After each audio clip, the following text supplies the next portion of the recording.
नई गरीब बहू का जादुई चूल्हा।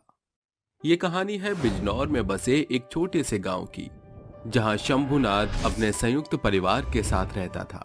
आज उनके घर में बड़ा दिन था।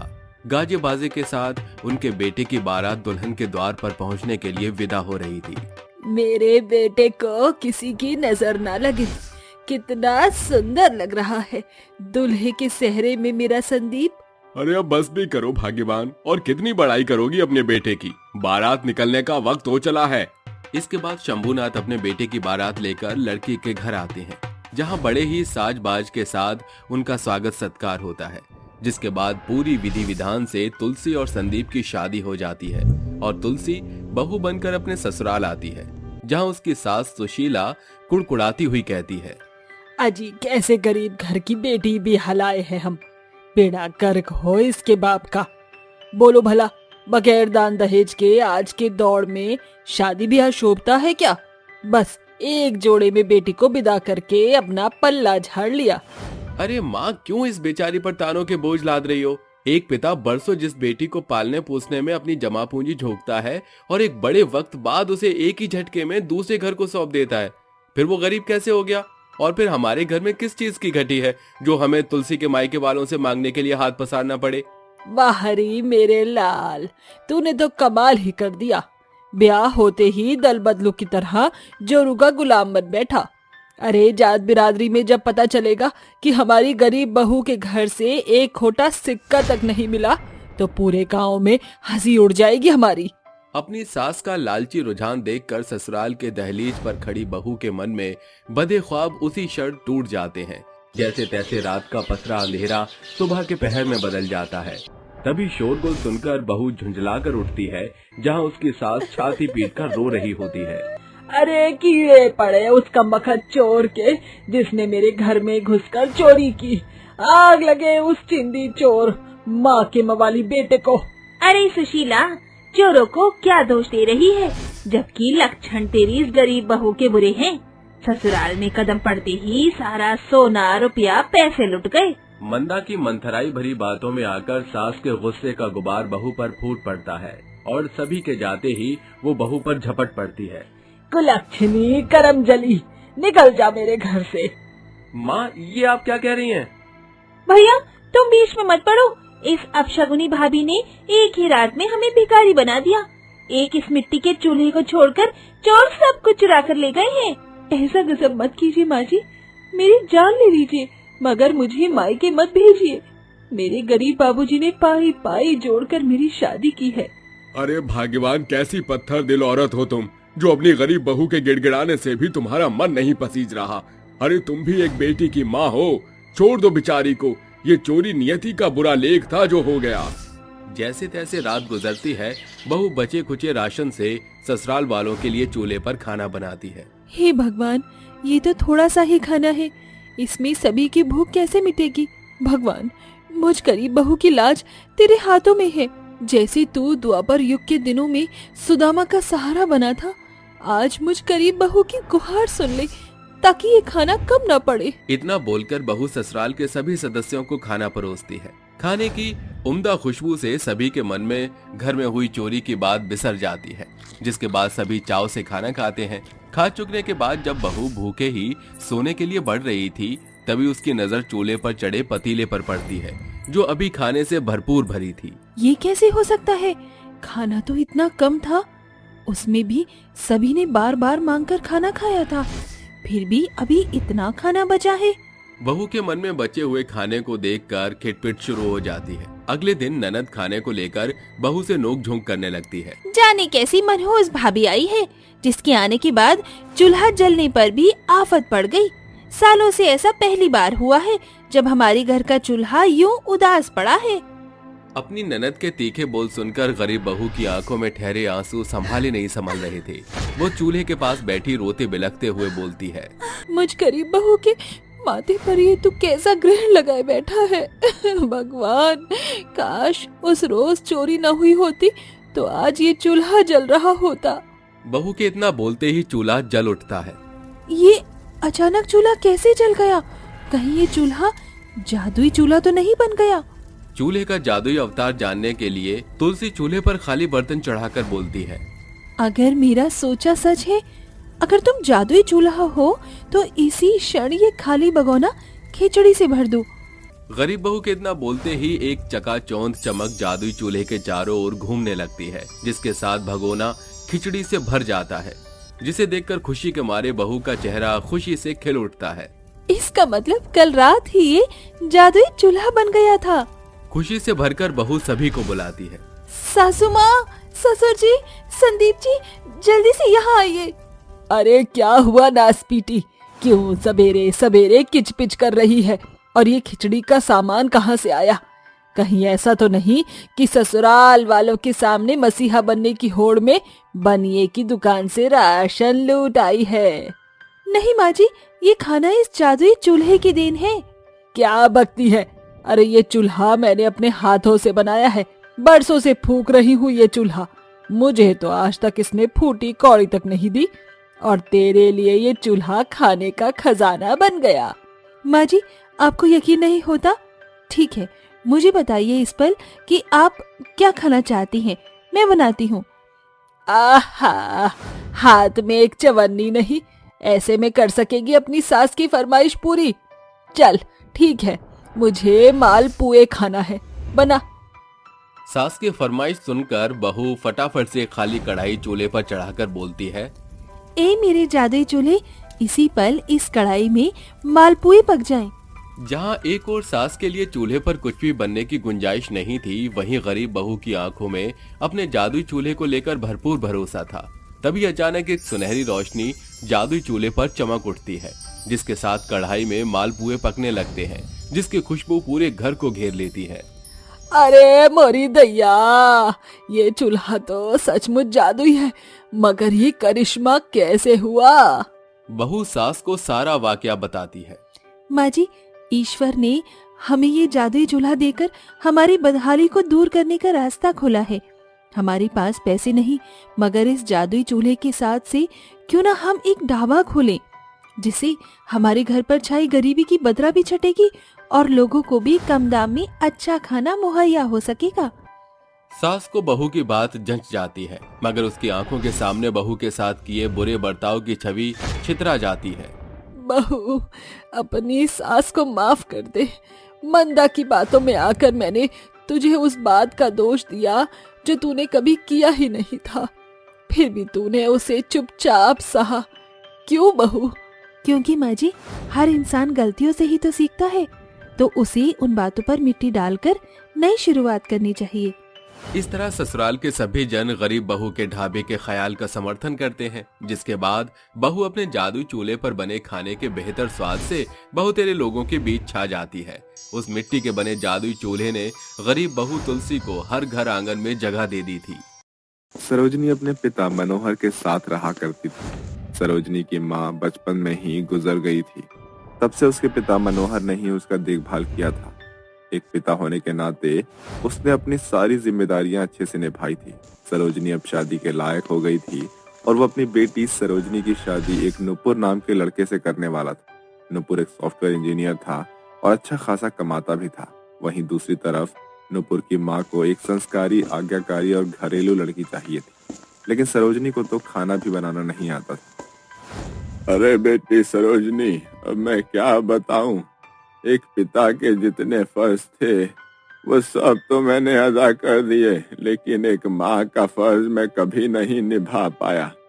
एक माँ अपनी बेटी को जिस तरह से संस्कार सिखाती है वो अलग ही होते हैं बेटा। अब मैं तुझे खाना बनाना सिखाता या फिर पैसे कमाता। अरे पिताजी, आप ऐसा क्यों कहते हो? आपकी परवरिश में कोई कमी नहीं है। ये तो मेरे ऊपर ही रह गया ज्यादा लाड़ प्यार के चक्कर में। मैंने कभी रसोई में ध्यान ही नहीं दे पाई। लेकिन आप चिंता मत करो, मैं अपनी पहली रसोई में अपने ससुराल वालों को ऐसा खाना बनाकर खिलाऊंगी कि सब लोग बहुत खुश हो जाएंगे। लेकिन बेटा, तुम्हें तो खाना ही बनाना नहीं आता, अब तुम कैसे खाना बनाओगे? अच्छा, ये तो मैंने सोचा ही नहीं। कोई नहीं पिताजी, मैं YouTube से देखकर सीख लूंगी। सरोजनी रसोई में पहुंचती है, जिसके बाद वो YouTube चलाकर अपनी पहली रसोई की तैयारी करने लगती है। पहली रसोई में तो मुझे कुछ मीठा बनाना होगा, इसीलिए मैं हलवा बनाना सीखती हूँ। सरोजनी हलवा बनाने की कोशिश करती है, लेकिन हर बार उसका हलवा खराब हो जाता है। कभी उसके हलवे में पानी ज्यादा हो जाता है, तो कभी हलवा सूख जाता है, तो कभी हलवा जल जाता है। इतनी बार कोशिश करने के बाद भी सरोजनी एक स्वादिष्ट हलवा नहीं बना पाती, जिसके चलते सरोजनी रोने लगती है। अरे ये क्या, मुझसे तो एक हलवा भी नहीं बनाया जा रहा। अब पता नहीं मेरी सास मुझे कितना सुनाएगी। काश माँ मेरे पास होती तो मुझे हलवा बनाना सिखा देती। सरोजनी रोते हुए अपनी माँ को याद करने लगती है। तभी वहाँ ललिता की आत्मा सफेद साड़ी में प्रकट होती है और सरोजनी से कहती है, अरे बेटी, तू चिंता क्यों करती है? मैं मर गई हूँ तो क्या हुआ? मैं मरने के बाद भी तुझे तेरी पहली रसोई के लिए अच्छे से तैयार कर दूंगी। ललिता अपनी बेटी सरोजनी को हलवा बनाना सिखाती है। जैसे जैसे ललिता सरोजनी को बताती है, सरोजनी वैसा ही करने लगती है, जिसके चलते सरोजनी इस बार बहुत स्वादिष्ट हलवा बनाती है। अरे वाह, ये तो बहुत स्वादिष्ट है माँ, आपका बहुत बहुत शुक्रिया। सरोजनी को हलवा सिखाने के बाद ललिता की आत्मा वहाँ से गायब हो जाती है, जिसके बाद सरोजनी की शादी हो जाती है और वो अपने पति नुपुर के घर आ जाती है। तभी उसकी सास अनुराधा उसके पास आकर उससे कहती है, अरे बहू, आज तेरी पहली रसोई है। देख, हमारे घर की बहू पहली रसोई में मीठे में जलेबियाँ बनाती है। आज तुझे जलेबियाँ बनानी है। जलेबियों का नाम सुनते ही सरोजनी की आंखें फटी की फटी रह जाती है और वो एकदम से कहती है, क्या कहा? जलेबी? अरे बहू, क्या हुआ? तू इतनी चौंक क्यों गई? नहीं माँ जी, कुछ नहीं, आप थोड़ा सा इंतजार कीजिए, मैं अभी जलेबियाँ बना कर लाती हूँ। जलेबियों का नाम सुनते ही सरोजनी का चेहरा फीका पड़ जाता है। इसके बाद वो रसोई में जाकर अपनी माँ को याद करने लगती है। हे भगवान, ये क्या हो गया? मैं तो अपनी माँ से हलवा बनाना सीख कर आई थी, लेकिन अब तो माँ जी को जलेबी खानी है। अब मैं क्या करूँ? सरोजनी ऐसा सोच सोच कर रोने लगती है कि तभी उसकी माँ की आत्मा वहाँ प्रकट होती है और वो उससे कहती है, अरे बेटी, मेरे होते हुए तुझे चिंता करने की कोई भी जरूरत नहीं है। मैं हमेशा तेरे साथ हूँ। ऐसा कहकर ललिता के हाथों से एक रोशनी निकलती है, जो सरोजनी के हाथों में आ जाती है। अब तुझे परेशान होने की कोई जरूरत नहीं है। तुम खुद ब खुद जलेबियाँ बना लोगी। तुम्हारे हाथों में मैंने जादुई शक्तियाँ दी है, जिसके चलते तुम बहुत ज्यादा स्वादिष्ट जलेबियाँ बनाओगी। ऐसा कहकर ललिता वहाँ से गायब हो जाती है और उसके जाने के बाद सरोजनी के हाथ अपने आप ही काम करना शुरू कर देते हैं। देखते ही देखते सरोजनी की जादुई हाथ जादुई जलेबी बनाते हैं। अरे वाह, मुझे तो पता ही नहीं था कि मेरे हाथों से इतनी अच्छी जलेबियाँ बन सकती है। ये तो कमाल ही हो गया। सरोजनी तुरंत जादुई जलेबियाँ बनाकर एक प्लेट में सजा देती है, जिसके बाद वो जादुई जलेबियाँ अपने परिवार वालों को खिलाने के लिए ले जाती है। सबसे पहले वो अपनी सास को जलेबियाँ देती है। ये लीजिए माँ जी, मैंने आपके लिए गर्मा गर्म जलेबियाँ बनाई है। अरे वाह बहू, तू तो 5 मिनट में जलेबियाँ बनाकर ले आई। मुझे तो यकीन ही नहीं होता कि इतनी जल्दी तूने जलेबियाँ बना भी ली। अरे माँ जी, ये तो मेरे हाथों का टैलेंट है। तभी सरोजनी की जेठानी कहती है, अच्छा, तुम्हारे हाथों में जलेबियाँ बनाने का टैलेंट है? इसका मतलब क्या तुम बावर्ची थी? अरे नहीं नहीं, ऐसा कुछ नहीं है। दरअसल ये सब तो मेरी माँ ने मुझे सिखाया था। सब लोग जलेबियाँ खाकर सरोजनी की बहुत तारीफ करते हैं। अरे वाह, मुझे तो यकीन ही नहीं होता। इतनी स्वादिष्ट जलेबी तो मैंने कभी नहीं खाई। ऐसी जलेबी तो तमन्ना ने भी अपनी शादी में नहीं बनाई थी। अरे आखिर पत्नी किसकी है? अरे बेटा, ये मत भूल, तेरी पत्नी को तो मैंने ही पसंद किया था तेरे लिए। ये तो मेरी पसंद की बहू है। सभी लोग सरोजनी की प्रशंसा करने लगते हैं, जिसके चलते तमन्ना मुंह बना लेती है। ऐसे ही धीरे धीरे हर रोज घर के सभी लोग सरोजनी से जलेबियाँ बनवाने लगते हैं। अरे सरोजनी बेटा, आज घर पर कुछ मेहमान आने वाले हैं। एक काम कर, अपने हाथों की स्वादिष्ट जलेबी बनाकर रख लेना। तुम्हारे हाथों की जलेबी खाकर सभी मेहमान तुम्हारी बहुत तारीफ करेंगे। जी माँ जी, मैं अभी बना कर ले आती हूँ। सरोजनी जैसे ही रसोई में जाती है, रसोई में कोई भी नहीं होता। तभी उसके सामने उसकी माँ ललिता प्रकट होती है। अरे सरोजनी बेटा, मैंने तुम्हें जादुई शक्तियाँ दे दी, लेकिन ये बताना भूल गई कि अगर इस बारे में किसी को भी पता चला, तुम्हारी शक्तियाँ हमेशा के लिए खत्म हो जाएगी। आप चिंता मत कीजिए माँ, मैं ये राज कभी किसी को नहीं बताऊंगी। सरोजनी की बात सुनकर ललिता वहाँ से गायब हो जाती, लेकिन ये सारी बातें उसकी जेठानी सुन लेती है। अच्छा, तो ये बात है। अब तो इसका राज मुझे ही पता चल गया। अब देखती हूँ ये जादू जलेबियाँ कैसे बनाएगी। तमन्ना खुश होकर चली जाती है, जिसके बाद सरोजनी जलेबी बनाने लगती है। जलेबी बनाने के बाद जब सभी मेहमान सरोजनी के हाथों से बनी हुई जलेबियाँ खाते हैं तो वो सभी सरोजनी की बहुत ज्यादा प्रशंसा करने लगते हैं, जिसके बाद तमन्ना अपने मन ही मन सोचती है, अरे ऐसा कैसे हो सकता है? सरोजनी का जादुई जलेबी बनाने का राज तो मुझे पता चल चुका था, फिर ये जादू टूटा क्यों नहीं? दरअसल तमन्ना को सरोजनी की जादुई जलेबियां बनाने के राज का तो पता चल गया, लेकिन रोजाना जलेबी बनाते बनाते अब सरोजनी को आदत पड़ गई थी, जिसके चलते वो बिल्कुल परफेक्ट जलेबी बनाना सीख जाती है। अब उसे किसी जादू की जरूरत नहीं पड़ती और वो अपने परिवार में खुशी खुशी रहने लगती है। 5 जादुई चुड़ैल बेटियां। हे भगवान, घर में तो खाने के लिए कुछ भी नहीं है। मैं माँ के लिए क्या बनाऊं? मुझे तो कुछ भी समझ नहीं आ रहा। बेचारा पवन बहुत ज्यादा परेशान हो जाता है। वो अपनी माँ के लिए खाने के लिए कुछ बनाने की कोशिश कर रहा होता है, लेकिन उसके घर में खाने के लिए एक अन्न का दाना तक नहीं होता। वहीं दूसरी तरफ बेचारे पवन की माँ बहुत ज्यादा बीमार होती है।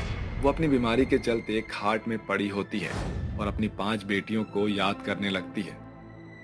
हे भगवान, तूने मुझसे मेरी 5 बेटियों को छीन लिया। काश मेरी 5 बेटियां मेरे पास होती तो मुझे ये सब दिन न देखने पड़ते। कल्याणी अपनी बेटियों को याद करते हुए रोने लगती है। तभी उसकी 5 चुड़ैल बेटियां भगवान के सामने आ जाती हैं और उनके आगे रोते हुए कहने लगती है, भगवान जी, हमारी माँ को हमारी बहुत ज्यादा आवश्यकता है, हमें उनके पास भेज दीजिए। हाँ भगवान जी, अगर हम अपनी माँ के पास नहीं गए तो वो अपना दम तोड़ देगी। भगवान जी, हमें मारने से पहले आपने हमारी आखिरी इच्छा नहीं पूछी थी। हम चाहते हैं कि आप हमारे मरने के बाद आखिरी इच्छा पूरी कर दो। और साथ ही साथ हमें एक जादुई शक्तियाँ दो, ताकि हम अपने भाई और अपनी माँ की रक्षा कर सके। जादुई शक्तियाँ का हम इस्तेमाल अच्छे ही कामों में ही करेंगे, किसी बुरे काम में नहीं करेंगे। अगर ऐसी बात है तो ठीक है, मैं तुम 5 को जादुई शक्तियाँ देता हूँ। अब तुम पृथ्वी लोक पर जाकर अपनी माँ की रक्षा कर सकती हो। भगवान ऐसा कहने के बाद उन 5 को पृथ्वी लोक पर भेज देते हैं, जिसके बाद वो 5 अपनी माँ के घर पहुँच जाती हैं। जैसे ही वो 5 अपनी माँ के सामने प्रकट होती हैं, उनकी माँ उन 5 को देखकर घबरा जाती है। तभी उनकी बेटी कहती है, अरे माँ, आप रो क्यों रही हो? आपको रोने की जरूरत नहीं। हम 5 आपकी चुड़ैल बेटियां हैं। मरने के बाद हम भगवान से प्रार्थना करके आपसे मिलने के लिए आई हैं। माँ, आपको चिंता करने की कोई जरूरत नहीं है। हम 5 अब आपकी सेवा करने के लिए यहाँ पर आए हैं। आज के बाद इस घर में आपको किसी भी परेशानी का सामना नहीं करना पड़ेगा। हाँ माँ, हम 5 मिलकर आपको किसी भी परेशानी का सामना नहीं करने देंगे। चलो, अब हमें अपनी माँ के लिए कुछ तो करना चाहिए। ऐसा कहने के बाद किरण अपनी जादुई शक्तियों से वहाँ पर खाने के कई सारे पकवान प्रकट करती है। रूपा अपनी जादुई शक्तियों से पूरे घर को नए जैसा बना देती है। शीतल अपनी जादुई शक्तियों से वहाँ दवाइयाँ प्रकट करती है। शिल्पा अपनी जादुई शक्तियों से अपनी माँ के फटे पुराने कपड़े नए बना देती है और अर्चना अपनी जादुई शक्तियों से वहाँ पर कई सारे फल प्रकट करती है। माँ, अब आपको चिंता करने की कोई जरूरत नहीं। जब भी आपको जरूरत पड़ेगी हम आपकी मदद करने जरूर आएंगे। अभी हम 5 को जाना होगा माँ, लेकिन कभी भी आपको हमारी जरूरत पड़ेगी तो आप हमें याद कर लेना। चलो बहनों, अब यहाँ से चलते हैं। वो 5 वहाँ से गायब हो जाती हैं। जिसके बाद जैसे ही पवन अपनी माँ के पास आता है तो अपने चारों तरफ इतना प्यारा घर देखकर और खाना देखकर हैरान हो जाता है। अरे माँ, ये सब कैसे हुआ? अभी तक तो ये हमारा घर पुराना था, लेकिन अभी अचानक से नया दिख रहा है। और ये दवाइयाँ, ये फल, ये खाना कहाँ से आया? पवन के पूछने पर कल्याणी उसे उसकी चुड़ैल बहनों के बारे में बताती है। अरे वाह, ये तो बहुत अच्छी बात है। मेरी बहन मरने के बाद भी हमारी मदद करने के लिए यहाँ पर आई है। पवन अपनी माँ कल्याणी के साथ खाना खाकर उन्हें दवाई खिलाता है और सो जाता है। अगले दिन जैसे ही सवेरा होता है, पवन नौकरी ढूंढने के लिए जाता है, लेकिन उसे कहीं भी नौकरी नहीं मिलती। ये भगवान, ये क्या, इतनी मेहनत करने के बाद मुझे नौकरी नहीं मिल रही, अब मैं क्या करूं? पवन बहुत ज्यादा परेशान हो जाता है। तभी उसकी चुड़ैल बहनें उसके सामने प्रकट होती हैं और कहती हैं, अरे भाई, तुझे हमारे होते हुए परेशान होने की कोई जरूरत नहीं। तू हमें याद कर लेता, हम तेरी परेशानी को तो ऐसे चुटकियों में खत्म कर देते। आज के बाद तुझे कहीं पर भी नौकरी करने की जरूरत नहीं पड़ेगी। आज से तुम अपना खुद का काम करना और खूब सारे पैसे कमाना। हाँ हाँ, अपना काम करोगे तो तुम्हें फायदा ही होगा। लेकिन ये सब कैसे होगा? मेरे पास तो कुछ भी नहीं है। तभी वो पांचों चुड़ैल बहनें अपनी जादुई शक्तियों का इस्तेमाल करके अपने भाई के लिए एक राशन की दुकान खोल देती हैं। ये देखो, आज से तुम्हारी खुद की एक दुकान है। अब से तुम अपनी दुकान में बैठकर खूब कमाई करना। अब तो तुम्हें किसी के पास नौकरी करने की जरूरत भी नहीं पड़ेगी। तुम जितना चाहो उतना कमा सकते हो और जब चाहो अपने घर पर रह सकते हो। देखो भाई, जितना तुम कमाओगे उतना मेहनत करके अपना घर चलाना, लेकिन कभी भी बुरे रास्ते पर मत चलना। कभी भी हमारी मदद की जरूरत पड़े तो हमें याद कर लेना, क्योंकि हम तुम्हारी मदद करेंगे, हमेशा करेंगे। तुम जैसी बहनें हो तो कोई भी इंसान परेशानी में रह ही नहीं सकता है। तुम पांचों का बहुत बहुत शुक्रिया। आज मुझे अपने ऊपर गर्व है कि तुम पांचों मेरी बहनें हो। काश कि भगवान तुम पांचों को वापस हमारे घर भेज दे। अरे तुम चिंता क्यों करते हो, हम तो ऐसे ही तुम्हारी मदद कर सकते हैं। ऐसा कहने के बाद वो पांचों वहाँ से गायब हो जाती हैं और धीरे धीरे कल्याणी अपने बेटे पवन के साथ खुशी खुशी रहने लगती है। पवन भी अब राशन की दुकान चलाकर पैसे कमाने लगता है, जिसके चलते उसकी परेशानियां खत्म हो जाती है। लेकिन फिर भी कल्याणी को अपनी पांचों बेटियों की कमी बहुत खलती है। वो अपनी बेटियों को याद करती है। कल्याणी की याद करते ही उसकी पांचों बेटियां उसके सामने प्रकट हो जाती हैं और कहती हैं, अरे माँ, आपने हमें याद किया। सब खैरियत तो है ना माँ? अगर आपको कोई परेशानी है तो मुझे बताइए, हम अभी चुटकियों में आपकी सभी परेशानियां दूर कर देंगे। हमारे होते हुए आपको परेशान होने की कोई जरूरत नहीं है माँ। हम तो भगवान से आपके लिए ही आए हैं इस दुनिया में वापस। अरे तुम पांचों को कुछ करने की जरूरत नहीं है। मैं बस तुम पांचों को याद कर रही थी। काश तुम पांचों हमारे साथ हंसी खुशी रह रही होती। कल्याणी ये सब कह ही रही होती है कि तभी एक आवाज आती है, आज तुम सभी का प्यार देखकर मुझे तुम सभी पर तरस आ रहा है। इसलिए आज से मैं तुम्हारी पांचों बेटियों को तुम्हारे पास भेज देता हूँ। आज के बाद तुम्हारी बेटियां चुड़ैल बनकर तुम्हारे पास नहीं आएंगी, बल्कि इंसान बनकर हमेशा तुम्हारे पास रहेंगी।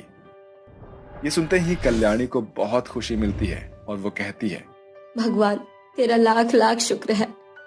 मैं तुम्हारा शुक्रिया अदा कैसे करूं, मुझे तो समझ ही नहीं आ रहा। आज तूने मेरी झोली में दुनिया की सबसे बड़ी खुशी डाली है। कल्याणी बहुत खुश होती है, जिसके बाद कल्याणी अपनी पांचों बेटियों के साथ खुशी खुशी रहने लगती है।